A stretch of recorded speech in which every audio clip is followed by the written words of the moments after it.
નમસ્કાર ગુજરાત। આજના મુખ્ય સમાચારની અંદર અંબાલાલ પટેલની ચિંતાજનક આગાહી, ભર શિયાળે માવઠું બોલાવશે ભૂકા। ગુજરાતના મુખ્યમંત્રીની સૌથી મોટી જાહેરાત, ખેડૂતો માટે આવ્યા છે મહત્વના સમાચાર। રાશન કાર્ડ ધારકો આપે ધ્યાન, બજેટ સત્ર પહેલા ખેડૂતોના દેવા માફ થશે। ગામડામાં રહેતા લોકો માટે આવી ગઈ છે ખુશખબર। પીએમ કિસાન યોજનાના 22મા હપ્તાને લઈને સૌથી મોટા સમાચાર। દર મહિને મળશે 20,500 રૂપિયાની સહાય। મહિલાઓને મળશે હવે 7,000 રૂપિયા। હર્ષ સંઘવીની વાહન ચાલકો માટે હેલ્પેન્ડને લઈને સૌથી મોટી સૂચના, વાહન ચાલકો આપે ધ્યાન, ડ્રાઇવિંગ લાયસન્સ થશે સસ્પેન્ડ। પીએમ સૂર્યઘર યોજના અંતર્ગત મળશે 300 યુનિટ મફત વીજળી। નાના ખેડૂતો માટે મોટી ખુશખબર, લોન માફ મંડળીને લઈને આવ્યા સૌથી મોટા સમાચાર। ખેતરમાં બોરવેલ બનાવવા માટે મળશે હવે 50,000 રૂપિયા સુધીની સહાય। ખાદ્ય તેલના ભાવમાં થયો છે વધારો। ગુજરાતના કૃષિમંત્રીની સૌથી મોટી જાહેરાત, મહિલાઓને મળશે હવે મફત ગેસ સિલિન્ડર। અને આજના સૌથી મોટા ખેડૂત ઉપયોગી સમાચાર જાણીશું આજના આ વિડીયોની અંદર। મિત્રો, દરેક સમાચાર, દરેક માહિતી જણાવીએ એ પહેલાં ગુજરાતના જે પણ મિત્રો ચેનલ ઉપર જો પહેલીવાર આવ્યા હોય તો મિત્રો ખાસ કરીને વિડીયોને એક લાઇક કરી ચેનલને સબસ્ક્રાઇબ કરવાનું ભૂલતા નહીં। સાથે આજનો આ વિડીયો છે જેને અંત સુધી જોતા રહેજો। સૌથી પહેલાં મિત્રો અત્યારે તાજા સમાચાર ઉપર નજર કરીએ તો ખેડૂતો માટે મહત્વના સમાચાર। ગુજરાત સરકારે ખેડૂતોની સુવિધા માટે ફાર્મર રજિસ્ટ્રી ઝુંબેશ 2024-25થી શરૂ કરી છે। આ પ્રક્રિયા હેઠળ દરેક ખેડૂતોને આધાર કાર્ડની જેમ 11 આંકડાનો યુનિક ફાર્મર આઈડી આપવામાં આવે છે, જે ભવિષ્યમાં ખેતીલક્ષી તમામ સેવાઓ માટે પાયાનું ઓળખપત્ર બનશે।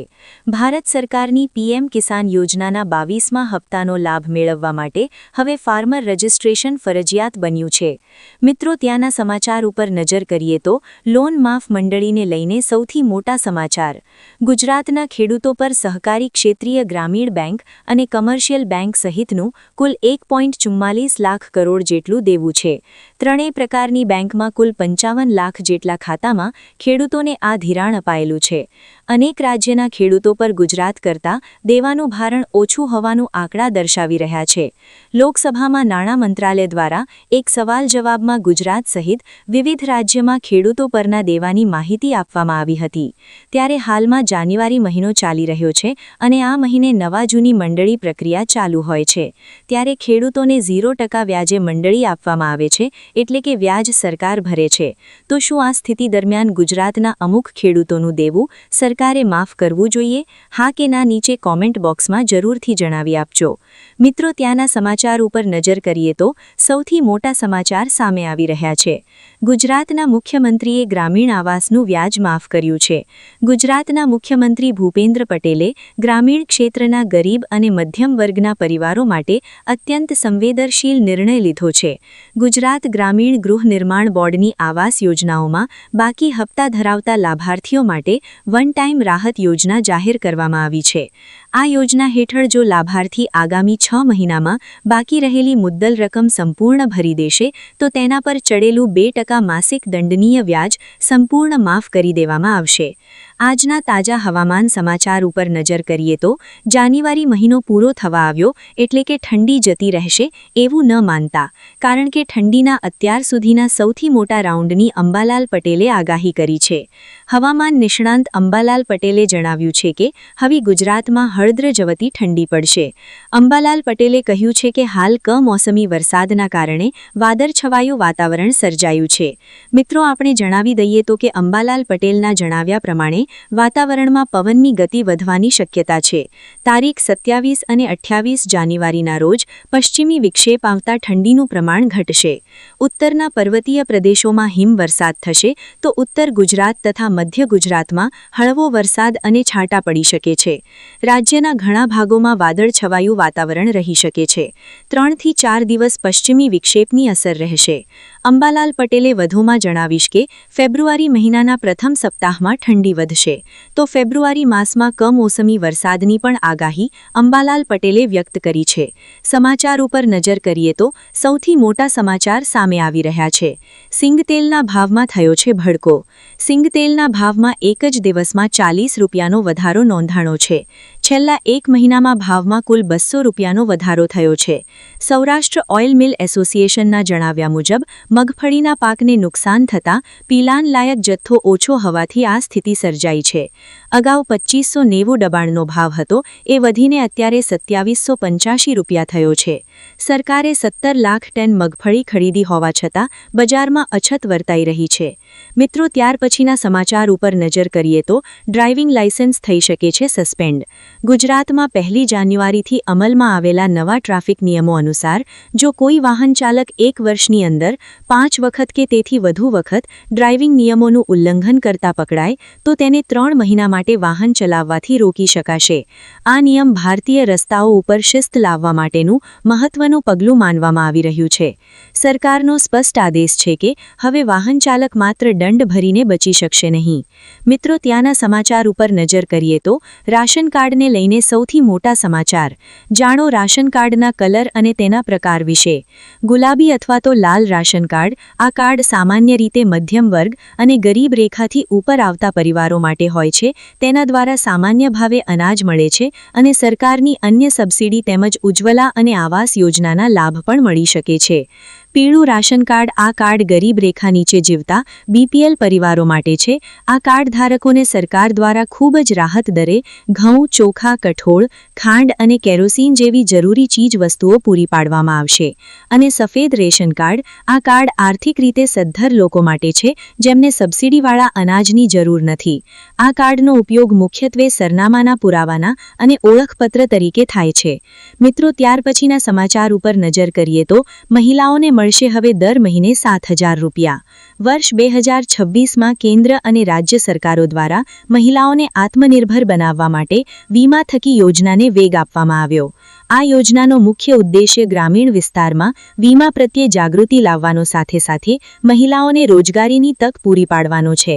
આ યોજના અંતર્ગત પસંદ કરેલી મહિલાઓને વીમા સખી તરીકે ઓળખવામાં આવે છે, જેમને સરકાર તરફથી દર મહિને 7,000 રૂપિયા માદન વેતન અને વધારાનું કમિશન આપવામાં આવે છે. સાથે મિત્રો, આપણે જણાવી દઈએ તો આ યોજનાનો મુખ્ય હેતુ દરેક ગરીબ અને મધ્યમ વર્ગના પરિવારો સુધી સરકારી વીમા યોજના જેવી પીએમ સુરક્ષા વીમા યોજના છે, જીવન જ્યોતિ વીમા યોજના છે, એ પહોંચશે. વીમા સખી તરીકે પસંદ કરેલી મહિલાઓએ પોતાના ગામ અને વિસ્તારમાં જઈને લોકોના વીમાના ફાયદા સમજાવવાના રહેશે અને તેમના ફોર્મ ભરવામાં મદદરૂપ કરવાની રહેશે. આ કામગીરી માટે સરકાર તેમને નિશ્ચિત વેતન આપે છે, જેનાથી મહિલાઓને આર્થિક રીતે સશક્ત બનશે અને સમાજમાં તેમની ભાગીદારી વધશે. મિત્રો, ત્યાર પછીના સમાચાર ઉપર નજર કરીએ તો સૌથી મોટા સમાચાર સામે આવી રહ્યા છે. ભાજપ સરકાર આપશે મફત ગેસ સિલિન્ડર. જે રીતે દિલ્હી સરકારે હોળી અને દિવાળી અંગે એક મહત્વપૂર્ણ નિર્ણય લીધો છે, ભારત દેશની રાજધાની દિલ્હીમાં મહિલાઓને હવે 2 મુખ્ય તહેવારો જેમ કે દિવાળી અને હોળીના તહેવાર દરમિયાન મફત ગેસ સિલિન્ડર આપવામાં આવશે. મુખ્ય મુદ્દો એ હતો કે કિંમત સીધી સિલિન્ડરમાં નહીં પરંતુ લાભાર્થીઓના બેંક ખાતામાં સીધી ટ્રાન્સફર કરવામાં આવશે. દિલ્હીના મુખ્યમંત્રી રેખા ગુપ્તાની અધ્યક્ષતામાં મળેલી કેબિનેટની બેઠકમાં 300 કરોડ રૂપિયાના બજેટને મંજૂરી આપવામાં આવી છે. આ યોજનામાં ભાજપના ખાસ કરી ચૂંટણી ઢંઢેરામાં આપવામાં આવેલા વચનના એક ભાગરૂપે હવે દિલ્હીની મહિલાઓને મફત ગેસ સિલિન્ડર હોળી અને દિવાળીના તહેવાર દરમિયાન મળવાપાત્ર રહેશે. તો શું ગુજરાતના પણ ગરીબ પરિવારની દીકરીઓને પણ દિવાળી અને હોળીના દરમિયાન મફત ગેસ સિલિન્ડર મળવું જોઈએ? હા કે ના, નીચે કોમેન્ટ બોક્સમાં જરૂરથી જણાવી આપજો.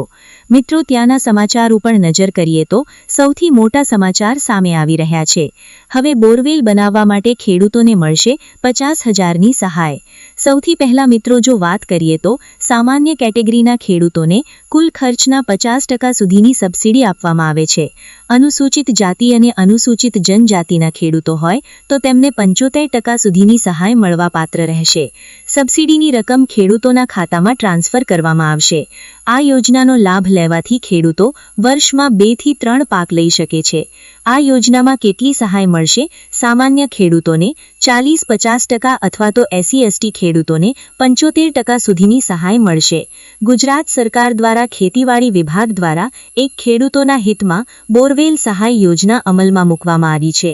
આ યોજનાનો મુખ્ય હેતુ એવા ખેડૂતોને મદદ કરવાનો છે કે જેઓ પાણીની અછતના કારણે ખેતી કરી શકતા નથી.